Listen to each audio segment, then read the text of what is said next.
Bismillahirrahmanirrahim. Kenapa Nabi Muhammad mengatakan man arafa nafsahu faqad arafa rabbahu? Siapa yang kenal dirinya, maka dia akan kenal Tuhannya. Wa ahsin kama ahsanallahu ilaika. Bertindaklah kamu sebagaimana Allah bertindak. Lihat Allah. Allah enggak baperan. Allah tidak tersinggungan. Allah dibilang pelit karena doamu tidak dikabul, anteng aja Allah, enggak masalah. Bismillahirrahmanirrahim. Assalamualaikum warahmatullahi wabarakatuh. Alhamdulillahi rabbil alamin. Wassalatu wassalamu ala asyrafil hamdil mursalin wa ala alihi wa sahbihi ajma'in. Saudaraku yang beriman kepada Allah Subhanahu wa taala, berjumpa kembali dalam channel kita Orang Surau. Semoga kita senantiasa dalam kesehatan serta dalam hidayahnya Allah Subhanahu wa taala. Baik, kepada saudaraku, untuk pembicaraan kita pada kali ini yang akan menjadi bahan reaksi kita pada kali ini adalah ceramah dari Saiful Karim berkenaan dengan apa yang dia telah sampaikan. Di antaranya dia mengutip sebuah ungkapan man arafa nafsa faqad arafa rabbah, dan dia mengklaim itu adalah hadis dari Rasulullah SAW. Benarkah ungkapan ini merupakan hadis dari Rasulullah SAW? Saudaraku yang beriman kepada Allah Subhanahu wa taala, maka inilah yang akan kita bahas. Tentunya man arafa nafsa faqad arafa rabbah ini sangat familiar di kalangan para ahli tasawuf. Saudaraku yang beriman kepada Allah Subhanahu wa taala, maka kalimat ini mesti kita jelaskan kepada masyarakat, karena banyak sekali menyeting kalimat ini seolah-olah ini adalah perkataan dari Rasulullah SAW. Ya, seolah-olah ungkapan ini adalah ungkapan dari Rasulullah SAW.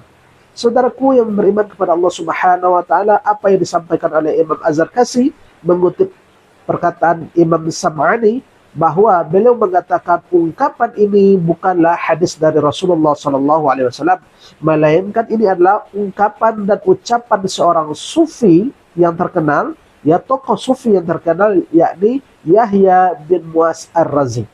Yahya bin Mu'az Ar-Razi, beliau adalah salah seorang tokoh sufi yang terkenal di masanya. Silakan nanti searching di Google ataupun dicari tahu sendiri.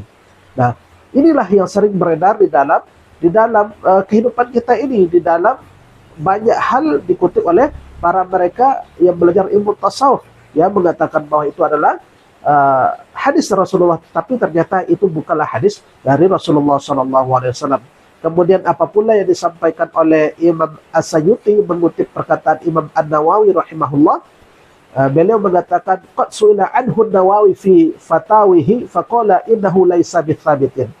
Imam Nawawi pernah ditanya tentang ungkapan ini, tentang ucapan ini, apakah dia hadis atau tidak. Maka Imam Nawawi mengatakan innahu laisa bithabitin.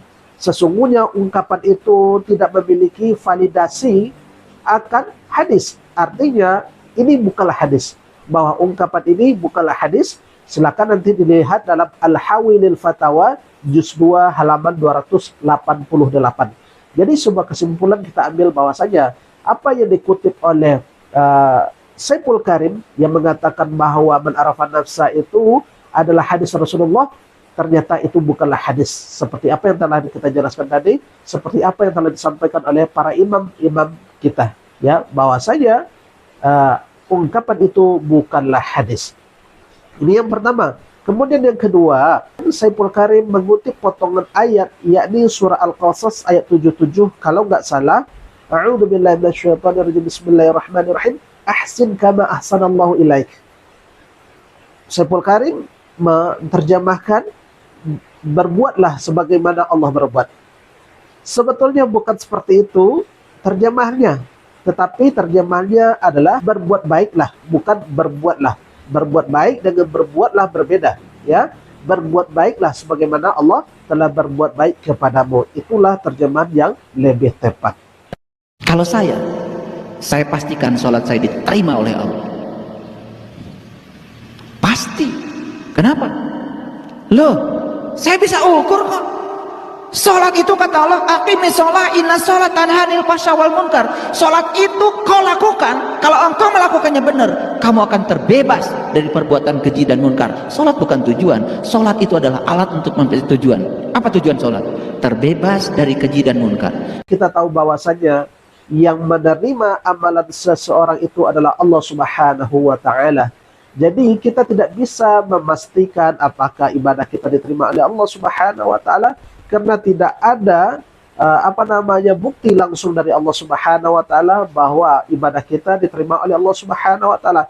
Kita hanya berharap kepada Allah supaya ibadah kita itu diterima oleh Allah Subhanahu wa taala. Maka ada doanya, Rabbana taqabbal minna shalatana. Ya Allah, ya Tuhan kami, terimalah salat kami. Doa kami, wa kulli ibadatina, dan seluruh amalan-amalan kami. Birahmatika ya arhamar rahimin, dengan rahmatmu wahai zat yang maha penyayang. Maka inilah doa yang tepat. Kalau memastikan bahwa salat kita diterima oleh Allah Subhanahu wa taala, kita tidak memiliki bukti akan hal itu. Jadi untuk menanggapi ini, kita tidak boleh memastikan, ya. Khawatir nanti ini adalah nada-nada kesombongan. Walaupun sebetulnya salah satu fungsi dari salat itu memang betul, inna salata tanha anil fahsya'i wal munkar. Salat itu mencegah seseorang dari perbuatan keji dan munkar. Saudaraku yang beriman kepada Allah Subhanahu wa taala, untuk menanggapi apa yang disampaikan oleh Syekh Karim ini, kita mengutip apa yang telah disampaikan oleh para ulama. Di antaranya apa yang disampaikan oleh Abdullah bin Dinar. Beliau mengatakan, al-khawfu minal amali alla yataqabbala asyaddu minal amal. Rasa takut tidak diterimanya sebuah amalan itu jauh lebih berat ketimbang dari amalan itu sendiri. Jadi maksud dari ungkapan ini bahwasanya para ulama itu takut kalau amalan mereka itu tidak diterima oleh Allah Subhanahu wa taala. Takut mereka mempersembahkan sebuah amalan yang ternyata di sisi Allah itu bukanlah amalan yang terbaik mereka. Seperti yang Allah firmankan, "Alladzi khalaqal mauta wal hayata liyabluwakum ayyukum ahsanu amala." Di sana Allah melihat, Allah hanya akan menerima amalan yang terbaik bagimu. Kemudian apa pula yang disampaikan oleh Ali bin Abi Thalib, beliau mengatakan bahwasanya para ulama, kemudian orang-orang yang soleh itu sangat takut amalan-amalan mereka itu tidak diterima oleh Allah Subhanahu wa taala, dan mereka berharap amalan mereka itu diterima oleh Allah ketimbang daripada banyak beramal. Karena beliau beralasan di dalam surat Al-Maidah ayat 27, "Innama yataqabbalullahu minal muttaqin." Allah itu hanya menerima amalan orang-orang yang bertakwa. Khawatir beliau ketika beliau beramal ini tidak menunjukkan ketakwaannya.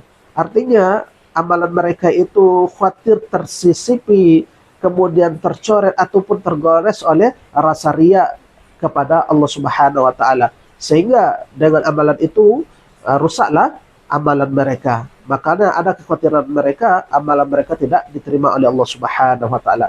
Kemudian apa pula yang disampaikan oleh Fudhalah bin Ubaid, beliau mengatakan bahwasanya diterimanya sebuah amalanku itu jauh lebih baik, kata beliau, ketimbang aku banyak beramal.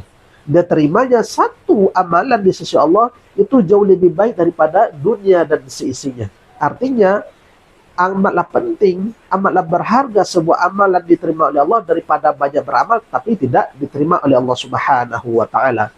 Kemudian kita tambah lagi apa pula yang disampaikan oleh Syekh Abdul Aziz bin Abi Rawat. Beliau mengatakan para orang-orang soleh, para ulama itu gemar sekali beramal-amal soleh, berbuat kebajikan. Tetapi ada kekhawatiran dari mereka, khawatir mereka amalan mereka itu tidak diterima oleh Allah Subhanahu wa taala. Alasannya sama, khawatir ketika mereka melakukan sebuah perbuatan, sebuah amal baik, sebuah amal soleh, adanya goresan-goresan riya di sana. Sehingga dengan riya itu merusak nilai dari amalan-amalan mereka. Inilah yang mereka khawatirkan. Sehingga mereka itu takut sekali kalau amalan mereka tidak diterima oleh Allah Subhanahu wa taala. Jadi sebuah kesimpulan bahwasanya kita tidak bisa memastikan amalan kita itu diterima oleh Allah Subhanahu wa taala. Kita tidak bisa memastikan salat kita diterima oleh Allah Subhanahu wa taala karena tidak ada bukti langsung dari Allah kepada kita bahwa amalan kita, salat kita sudah diterima oleh Allah Subhanahu wa taala. Karena hak mutlak yang menerima amalan seseorang itu adalah Allah Subhanahu wa taala. Dan memang salah satu fungsi salat itu adalah mencegah dari perbuatan keji dan mungkar. Saudaraku yang beriman kepada Allah Subhanahu wa taala, barangkali inilah sebagai bahan reaksi kita pada kali ini. Mudah-mudahan ini bermanfaat. Subhanakallahumma wa bihamdika asyhadu an la ilaha illa anta astaghfiruka wa atubu ilaik. Wabillahi taufiq wal hidayah. Assalamualaikum warahmatullahi wabarakatuh. الحمد لله رب العالمين